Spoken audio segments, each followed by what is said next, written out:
vous ne pourrez plus avoir d'enfant.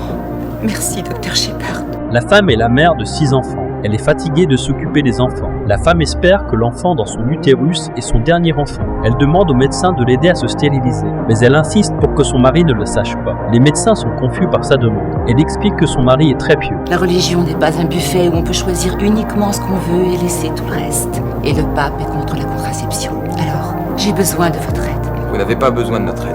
Votre mari ne vous maltraite pas, ne lui mentez pas et n'en rendez pas le pape responsable. Ensuite, le médecin suggère qu'elle puisse prendre des pilules contraceptives en secret. Mais la femme répond que son mari le découvrira. Et s'il la trouve, de toute façon il divorcera pas, il croit pas au divorce. Vous voyez la façon dont il me regarde, là? Le docteur Karev allait s'en aller. Non, mais regardez-le juste un instant. Ce regard qu'il a sur son visage, c'est le regard que mon mari aurait s'il savait de quoi nous avons parlé. Et je ne veux pas que mon mari me regarde comme ça. Et je ne veux plus avoir d'autres bébés. Même si son mari le découvre, le médecin ne répond pas. Pendant l'opération, la femme continue la stérilisation. Ses 2 trompes utérines ont été retirées. Alex voit tout et cherche le mari de la femme, puis lui raconte tout. Qu'est-ce que vous dites?